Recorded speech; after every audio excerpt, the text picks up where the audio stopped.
أغلى 10 صفقات على مر تاريخ كرة القدم. كرة القدم هي الرياضة الأشهر على وجه الأرض. في كل بيت في مصر بتلاقي حد بيحب الكورة. في نفس البيت بتلاقي اتنين، واحد بيحب رونالدو والتاني بيحب ميسي. وهنا دايما بتبتدئ الخناقة الأزلية، مين أحسن من التاني، مين جاب جوان أكتر، من حسب بطولات أكتر. هنجاوب على الأسئلة دي في فيديو تاني.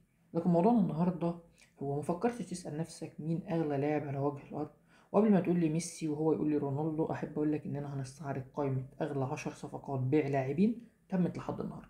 ومفاجأة إن لا فيها ميسي ولا رونالدو. لو عايز تعرف هم مين كمل معانا الحلقة للآخر. ويجي معانا في المرتبة العاشرة الجولدن بوي البلجيكي إيدن هازارد، اللي اتنقل من نادي تشيلسي الإنجليزي لريال مدريد بصفقة قدرت ب119 مليون دولار. إيدن هازارد في الوقت ده كان بيعتبر واحد من أهم 10 لاعبين في العالم. نتنقل للمرتبة التاسعة نجم وسط ميدان اليوفي الفرنسي بول بوجبا، اللي اتنقل إلى نادي شياطين مانشستر يونايتد بصفقة قدرت 120 مليون دولار.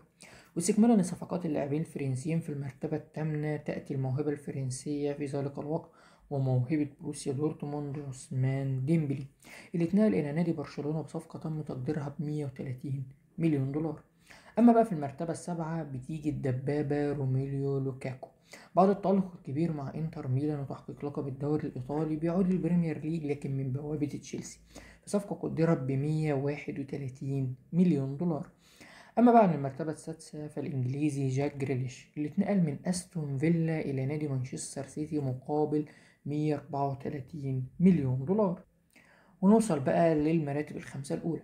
في المرتبة الخامسة الموهبة البرتغالية جواو فيليكس، اللي اتنقل من نادي بنفيكا البرتغالي إلى أتلتيكو مدريد الإسباني بصفقة هي الأغلى في تاريخ أتلتيكو مدريد مقابل 139 مليون دولار، وكذلك هي الأغلى في تاريخ نادي بنفيكا. أما بقى في المرتبة الرابعة بيجي نجم الريدز السابق فيليب كوتينيو، البرازيلي اللي كان يعد واحد من أفضل لاعبي العالم وقتها، يتنقل لنادي برشلونة مقابل 140 مليون دولار. وهنا بقى بنيجي للتوب 3. في المرتبة الثالثة أنطوان جريزمان، بطل كأس العالم، اللي اتنقل من نادي أتلتيكو مدريد لجاره في أسبانيا برشلونة في صفقة قدرت ب 143 مليون دولار، وعلى فكرة هي الأغلى في تاريخ برشلونة لوقتنا الحالي ده. أما بقى المرتبة الثانية هي موهبة فرنسا الأولى، الشاب الذي استطاع أن يحصد كأس العالم قبل أن يتم عامه العشرين، والذي استطاع تحطيم الأرقام القياسية في الدوري الفرنسي.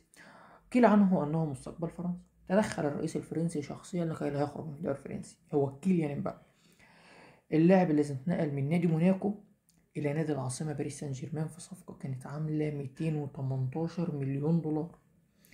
أما التوب عندنا فهو البرازيلي الذي يتمتع بمهارات تذكرنا برونالدينو، إنه الساحر نيمار، اللي اتنقل بصفقة قيمتها 265 مليون دولار من نادي برشلونة إلى برضه باريس سان جيرمان.